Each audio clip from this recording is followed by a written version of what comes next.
Welcome back to TESS'S Cryptids. This time we're venturing right into the heart of Africa, the Congo River Basin. I mean, this place is just teeming with life. You got gorillas, okapi, you name it. Hmm. But we're not going to be focusing on the known today. We're going after something a little bit more steeped in mystery and legend, the Mokele-Mbembe. Ah, yes, the Mokele-Mbembe. That's a creature that just sparks debate like no other. I mean, is it a living dinosaur? Is it a mythical beast? Some kind of misinterpreted animal? It's really hard to say. Exactly, and that's what makes it so fascinating, right? This creature is shrouded in mystery. You have purported sightings that range from reptilian to sauropod-like.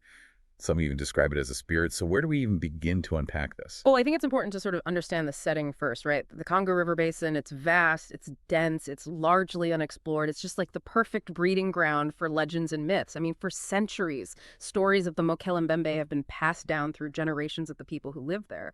It's like a real-life Jurassic Park hidden away in the depths of Africa. And the Mokele-Mbembe is our T-Rex, stomping through the jungle, inspiring both awe and fear. Oh, that's a great analogy. And it's that image, that possibility that has captured the imaginations of people all over the world. But to truly understand the Mokele-Mbembe, I think we need to go beyond the monster movie tropes and really delve into the cultural context. Yeah, you're right. It's easy to get caught up in the excitement of the hunt for a mythical creature, Yeah. you know. But what does this creature actually represent to the people who live in the Congo Basin? How does it fit into their beliefs and traditions? Well, for many indigenous communities, the Mokele-Mbembe isn't just a creature. It's a powerful entity deeply connected to their history, to their spirituality, and to their relationship with the natural world. That kind of makes me think of other cultures that have similar beliefs, right? Like the Wow. Aboriginal Australians and their rainbow serpents, or the Native Americans and their reverence for certain animals. It's Mhm. like these beliefs aren't just stories. They're a way of understanding and respecting the power of nature. Precisely. And in the case of the Mokele-Mbembe, it's not just about a fearsome creature, Oh. it's about a being that represents the power and the mystery of the Congo River itself. Okay, so we've got centuries of local legends, a deep connection to the culture and beliefs of the region, and an environment that's just ripe for mystery. But where does the modern fascination with the Mokele-Mbembe come from? Like, when did it enter the Western consciousness? Well, the Mokele-Mbembe really gained international attention in the early 20th century, thanks in part to a German zoologist named Carl Hagenbeck. Wait, I remember reading about him. Wasn't he the guy who, like, revolutionized zoos by creating more natural habitats for animals? That's the one, but he was also fascinated by the idea of undiscovered creatures, including living dinosaurs. Oh, wow. In his 1909 book, Beasts and Men, Hagenbeck speculated that sauropods, those long-necked dinosaurs, might still exist in Africa. And that was based on.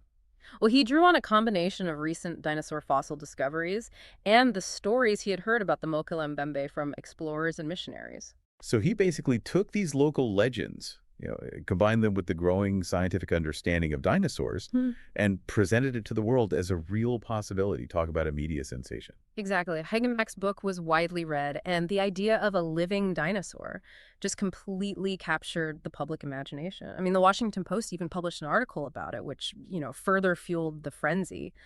And that's really when the Mokele-Mbembe truly transformed from a local legend into a global phenomenon. I mean, it became like the holy grail of cryptozoologists, those who search for creatures that haven't been officially recognized by science. That's like Bigfoot or the Loch Ness Monster, Yeah. right? These creatures, they capture our imaginations, they make us question what we know, and they fuel this sense of adventure and discovery.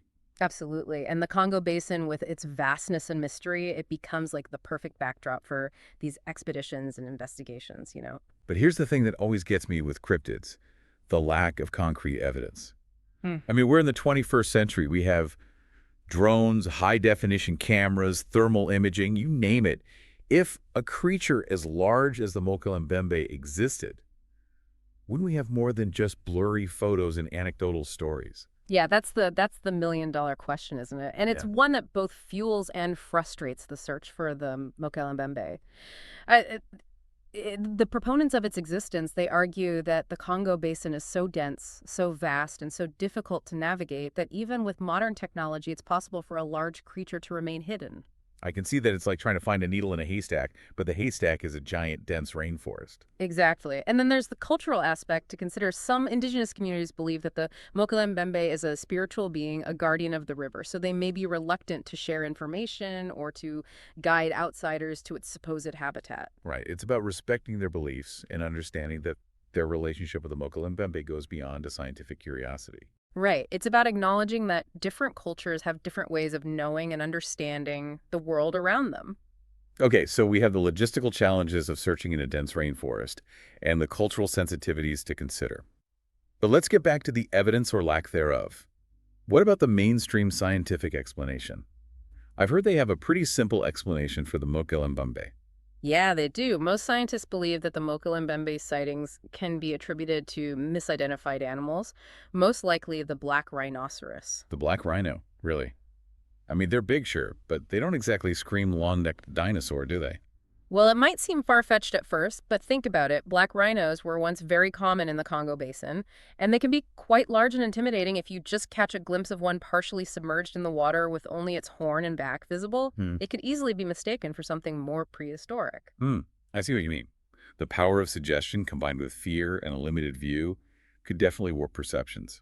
Exactly. And remember, eyewitness accounts are notoriously unreliable. I mean, our memories are influenced by our expectations, our cultural background, even the stories we've heard.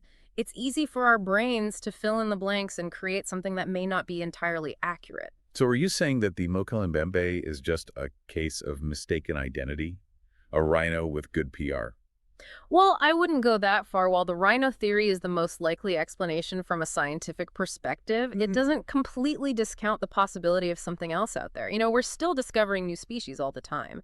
Even large ones, remember the okapi. Oh, yeah. It wasn't officially discovered until the early 20th century, and it's a pretty large and distinctive animal. That's true. It was called the African unicorn for a while because people couldn't believe such a creature existed.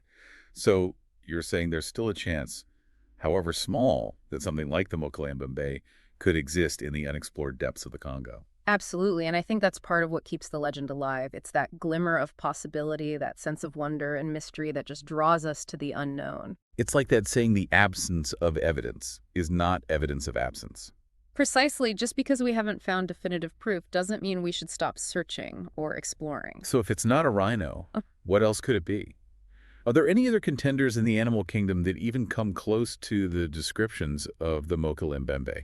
Well, some researchers have suggested that it could be, a type of giant freshwater turtle or a large monitor lizard. But even those don't quite match the descriptions of a long neck and massive size. What about those who believe that the Mokele-Mbembe is more than just a flesh and blood creature? You mentioned earlier that some indigenous communities view it as a spiritual entity. Could there be something to that? Well, it's certainly a fascinating perspective. In many cultures, animals are seen as more than just biological organisms. They're symbols, they're messengers, they're embodiments of spiritual power. So the Mokele-Mbembe could be like a representation of the power and mystery of the Congo River itself, a guardian spirit that protects the ecosystem and those who live within it. Exactly. It's a way of understanding the natural world that goes beyond our Western scientific framework. But even if we embrace that perspective, we still have to grapple with the lack of physical evidence. Is it possible that a creature so deeply ingrained in the culture and folklore of a region could be entirely mythical? That's a tough question. It's certainly possible, but I think it's important to remember that myths and legends often serve a purpose. They teach us lessons, they connect us to our past, they help us make sense of the world around us. So even if the Mokele-Mbembe isn't a real creature in like the scientific sense, its story still holds value. It reflects the beliefs and values of the people who tell it, and it reminds us of the power of imagination and the enduring mystery of the natural world. Absolutely. And who knows, maybe one day someone will capture that elusive piece of evidence that changes everything. But until then, the Mokele-Mbembe remains a fascinating enigma, a creature that continues to spark debate and ignite our imaginations.